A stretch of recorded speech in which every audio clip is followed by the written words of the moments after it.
Bilasizmi, inson qachon baxtli bo'ladi? Qo'lda bor narsalarga shukr qilganda, ozod va obod vatanda yashayotganda, xursand bo'lganda, qadriyatlarimizning go'zalligini anglaganda, shunday emasmi? Shunday, xuddi shunday to'g'ri ta'kidlab o'tdingiz va aynan mana shu siz aytgan jihatlarni biz erta tongdan dasturxon boshida o'tirganimizda eng avvalo bobo-buvalarimizdan eshitamiz. Chunki ularning shukronasi haqiqiy dildan chiqadi va o'z-o'zidan nevaralarga ham, farzandlarga ham mana shu shukronani o'ziga xos bir xislati yuqadiki, u kun davomida ishdagi unumdorlikni ham oshirishga xizmat qiladi.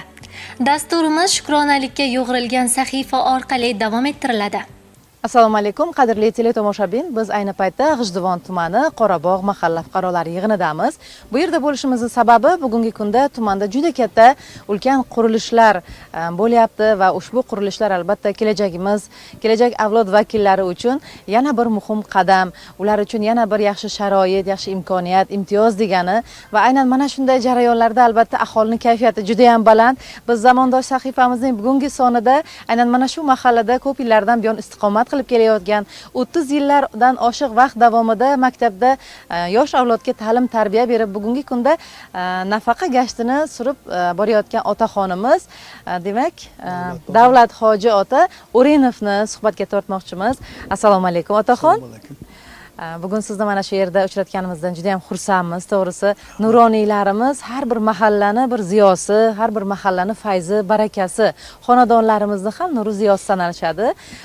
Endi mana siz bilasizki, nuroniylarimiz albatta davrlarni taqqoslab, bugungi kun, kechagi kun va albatta kelajak uchun ham o'zlarining muhim so'zlarni ayta olishadi. Bugun nimalardan xursand bo'lasiz? Qishloqdagi yangiliklar va aholining kayfiyati haqida nimalar deya olasiz otaxon? Maktabga qadam qo'ysam, biz o'qitgan davrda, biz o'qigan davrdagi imkoniyatlar bilan hozirgi imkoniyatlarni orasida osmon bilan yercha farq borligini e'tirof qilib bilaman. Bu yil maktab rayonimizda 132 nafar o'quvchi sertifikat topshirib 189 ball olib, muddatdan oldin talabalik sharafiga ega bo'libdi. Shundan 3 nafari bizning maktabdan. Bu ham quvonchli holat. Maktabimiz yangi qurilyapti, 420 o'rinlik. Qishloq qurilish maydoniga aylangandek. Qurilish maydoniga aylangani ro'z. Bu bir bizning maktabda emas, tumanimizda 15 ta yana shunaqa maktabda qurilish ketyapti. Bu quvonchli narsa, qarang. Qachon bor edi bunaqa narsalar? Yangi O'zbekiston sharoiti bizga katta imkoniyatlarga yo'l ochyapti. Albatta shunga qarab, bundan keyin ma'rif sohasida ham yutuqlarimiz kengayaveradi albatta. Albatta bularning barchasiga inson shukrona qilgisi keladi. Shukronalik bizning qon-qonimizga singib ketgan narsa. Ertalab dasturxon boshida ham bolalarni duo qilamiz. Shu berganiga shukr deb Xudoga iltijo qilamizki, bunaqa davr, bu tinchlik, bu amniyat faqat shukronaga loyiq zamon keldi. Qayerda edi? Orzu havaslarni ko'z ochib yumgancha, xo'sh, ro'yobga chiqib qolishadi.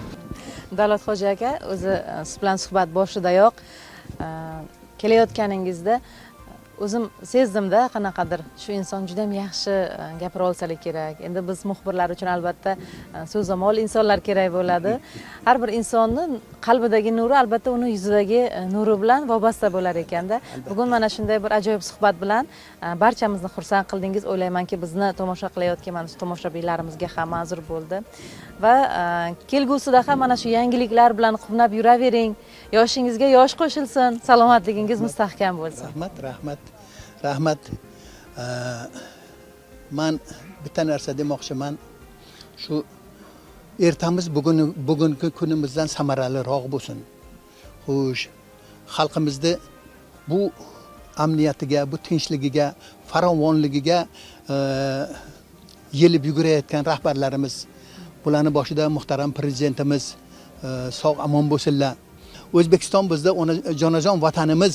Buni yutuqlari bilan, buni samaradorliklari bilan hammamiz mag'rurlanamiz va bu ishlarni boshida turganlarga kuch-quvvat tilaymiz albatta. Sog' bo'lsinlar, salomat bo'lsinlar. Rahmat. Siz ham salomat bo'ling deymiz. Muhtaram teletomoshabin, aziz yurtdoshlarimiz, biz bugun G'ijduvon tumanidagi ana shunday yurtdoshlarimizni kayfiyatlari bilan o'rtoqlashdik va albatta kelgusi sahifalarimizda ham olis qishloq hududlarida bo'lib, sizlarga ana shunday iliq, issiq sahifalarimizni yana ulashda davom etamiz.